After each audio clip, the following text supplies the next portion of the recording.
제 앞에 새 삼성 갤럭시 S22 울트라 두 대로 벤치마크 테스트를 진행해 보겠습니다. 자, 이 두 삼성 기기에는 두 가지 차이점이 있습니다. 왼쪽에 있는 기기는 저장 공간이 256GB이고 램이 12GB입니다. 반면 오른쪽에 있는 삼성은 내부 저장 공간이 1TB입니다. 그리고 램은 16GB입니다. 설정해서 그 부분을 보여드리겠습니다. 두 기기 모두에서 디바이스 케어에서 확인할 수 있습니다. 한번 살펴보겠습니다. 256, 1TB, 12GB, 그리고 16GB입니다. 이번 테스트에서는 두 가지 앱을 사용할 예정입니다. 긱벤치6와 엔투투 벤치마크를 이용해 테스트를 진행하겠습니다. 먼저 긱벤치6부터 시작하겠습니다. 두 기기 모두에서 실행해 보겠습니다. 여기에서 정보를 확인하실 수 있습니다. 그리고 두 기기 모두에서 CPU 벤치마크부터 시작하겠습니다. 그럼 실행해 보겠습니다. 조금 시간이 걸릴 거예요. 테스트가 끝나고 결과가 나오면 다시 뵙겠습니다.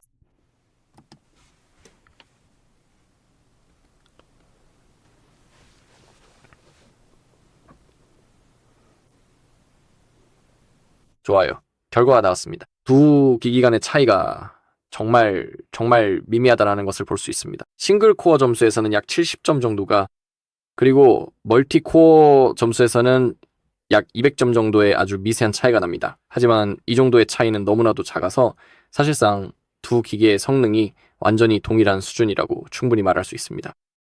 이 정도의 차이는, 제 말은 그 원인이 배터리의 차이일 수도 있습니다. 왼쪽에 있는 삼성 기기는 배터리가 3%더 적은데 이것이 점수 차이에 영향을 줄 수 있습니다. 하지만 말씀드린 것처럼 이 차이는 너무 미미해서 두 기기가 완전히 동일하다고 쉽게 말할 수 있습니다.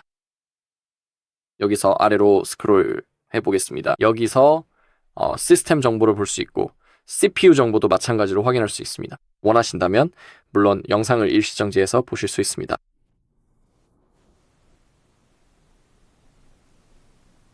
자, 이제 다시 싱글코어 성능이 나오고 두 가지 다른 항목이 있습니다.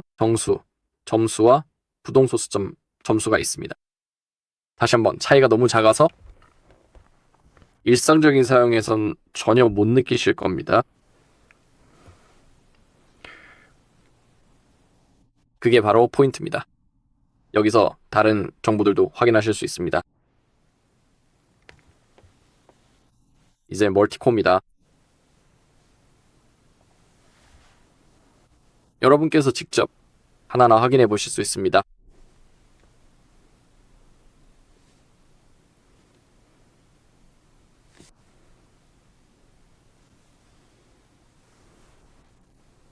위에 있는 싱글 코어를 클릭하면 삼성 기기를 시장의 다른 기기들과 비교할 수 있습니다. 그리고 우리의 최신 삼성 기기가 목록의 맨 위에 있는 것을 볼 수 있습니다. 현재 기준으로요. 제가 싱글 코어 점수라고 생각하는 부분과 멀티 코어도 마찬가지입니다.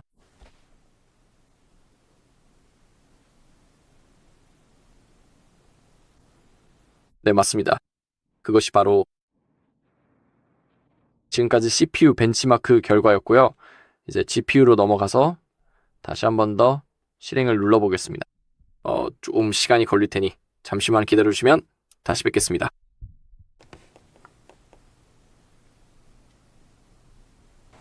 네, 이제 GPU 벤치마크 결과가 나왔습니다. 이 테스트에서 보면 왼쪽에 있는 삼성 기기가 오른쪽 삼성 기기보다 점수가 약간 더 높습니다. 그러니까 제가 말씀드린 것처럼 차이가 너무 미미해서 사실 저에게는 별로 중요한 문제가 아닙니다. 왼쪽에 있는 삼성 기기가 오른쪽 삼성 기기보다 성능이 떨어진다는 사실을 감안하더라도 말이죠. 하지만 GPU 벤치마크에서는 전체 점수가 더 높게 나왔습니다. 좋아요. 다시 한번 아래로 스크롤 해보겠습니다. 여기서 시스템 정보도 확인하실 수 있습니다. CPU도 마찬가지입니다. 혹시 더 자세히 확인하고 싶으시면 영상을 일시정지하셔도 좋습니다.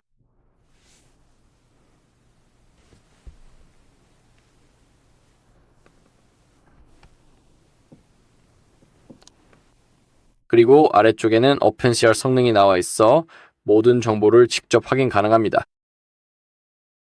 네, 지금까지가 긱벤치의 벤치마크 결과였습니다. 이제 안투투 벤치마크를 실행해서 테스트를 해보겠습니다. 좋아요. 이제 테스트 시작을 눌러보겠습니다. 이 테스트 말인데요. 이번 테스트는 정말이지 시간이 오래 걸릴 예정이라서 영상을 잠시 건너뛰고 결과가 나오면 그때 다시 여러분을 찾아뵙겠습니다.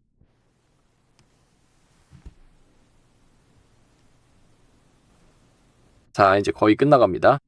왼쪽 삼성은 99%, 오른쪽도 99%까지 모두 왔으니 끝날 때까지 잠시만 더 기다려 보도록 하겠습니다.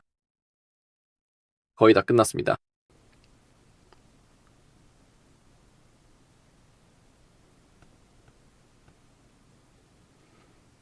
네, 좋습니다. 이제 기다리시던 결과가 모두 나왔습니다. 보시다시피 여기서 차이는 사실상 이 정도 수준입니다. 구체적인 수치를 예로 들어 설명을 드리자면 왼쪽에서 확인되는 전체 점수는 300만 점에 150만 점 정도를 기록하고 있습니다. 보시는 것처럼 여기서도 약간의 점수 차이가 있기는 하지만 말씀드린 것처럼 실제 사용 시 큰 문제가 되는 부분은 아닙니다. 그리고 오른쪽에 있는 삼성 제품의 경우에는 탑재된 램 용량이 조금 더 높게 구성되어 있어서 내부 저장 용량도 훨씬 더 넉넉하게 제공해드리고 있다는 점을 충분히 고려해 보신다면 더욱 그렇습니다.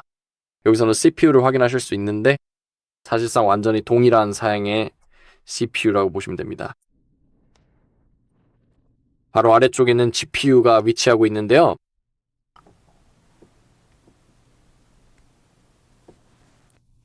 다음으로 확인해 볼 부분은 메모리입니다. 제가 아래로 스크롤해서 보여드릴게요. 그 다음은 UX입니다.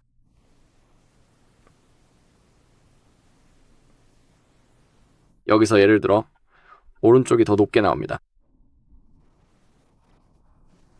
그리고 아래쪽에는 차트가 보입니다.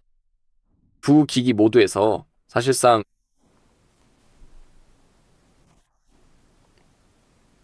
차트를 보시면 배터리 온도가 약 7.6도 정도 상승했다는 것을 보여주고 있습니다. 기록되었습니다. 그리고 테스트 중에 소모된 배터리 양도 두 기기 모두 똑같이 5%로 동일하게 나타났습니다. 여기에는 하드웨어 세부 정보가 있습니다. 물론 직접 확인하실 수 있습니다.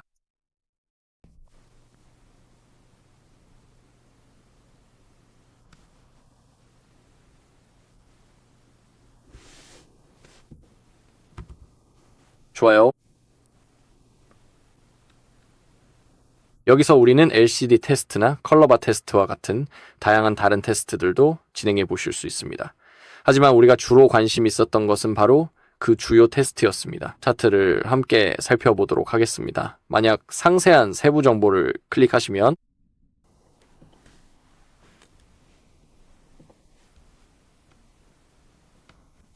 사실 차트에서는 많은 정보를 볼 수 없습니다. 이 차트는 현재 CPU에서 나온 데이터예요.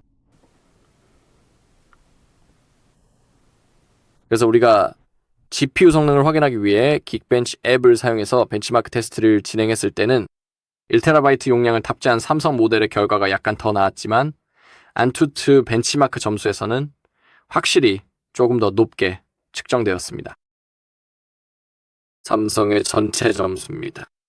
램 12GB와 내장 저장 공간 256GB를 탑재한 모델입니다. 하지만 제 생각에는 아까도 말씀드렸듯이 그 차이들이 아주 미세한 수준이라서 이 두 기기가 정말 비슷하다고 충분히 결론을 내릴 수 있을 것 같습니다. 그리고 저에게는 그게 큰 문제가 아니고 큰 차이도 아닙니다. 사실 이런 점들은 새로 나온 삼성 제품들을 일상적으로 사용할 때는 전혀 느끼지 못할 부분입니다. 네, 이번 영상은 여기까지입니다. 이 영상이 도움이 되셨다면 좋아요와 댓글, 그리고 구독 부탁드립니다.